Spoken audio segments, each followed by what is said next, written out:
average net worth of a person who owns a house versus a person who doesn't own a house is almost $500,000 difference. Yeah.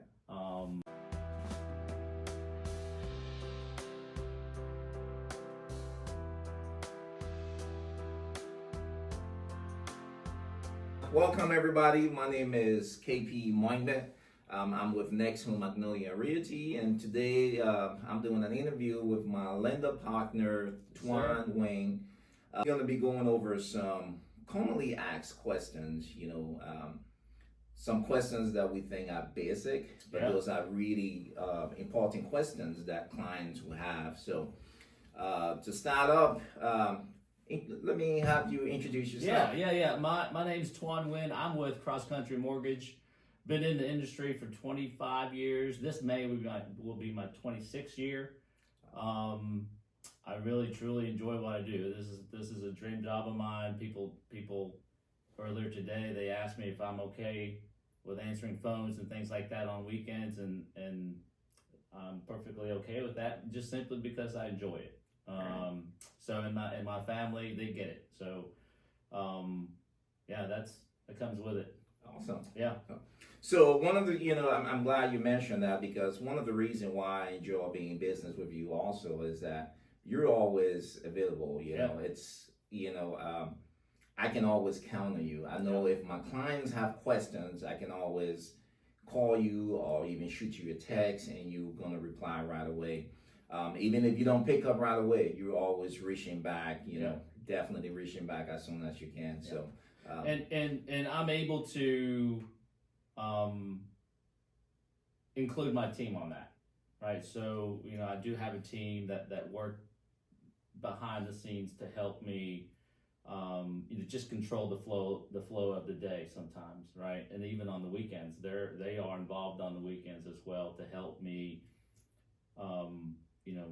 get somebody approved on the weekends. We know sometimes that when you show somebody a house on a Sunday and they really love it, and you got to put an offer in on that house that day, right? Yeah. But they don't have a pre-approval letter. We know that we got to jump on it, right? And just and you've done that. We've done that in the past. Hey, I gotta have something.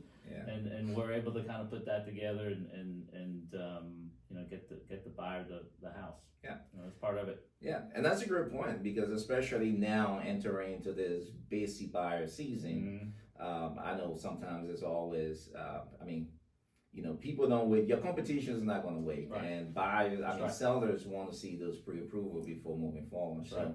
Being able to obtain that in a timely manner is also very important. So I do have a few questions. Yes, sir. Now, these are commonly asked questions, and I'm just going to go down the line and ask you a few of this. Now, most of this will vary with lenders, so I think these are important questions also that will, set you apart from other lenders. Sure. Yeah, absolutely.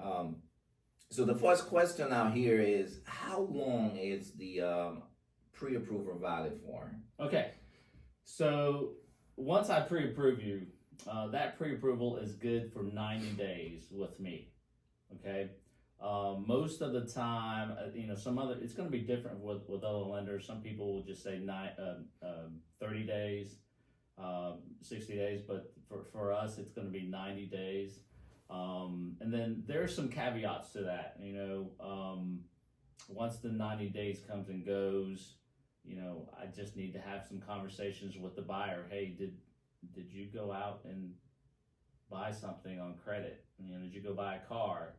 Or in those 90 days, did you change jobs, or did you quit your job? Because a lot of things can happen in 90 days, right? Yeah. So we gotta make sure those two major things did not change. And then what we'll do is we'll just update the pre-approval letter.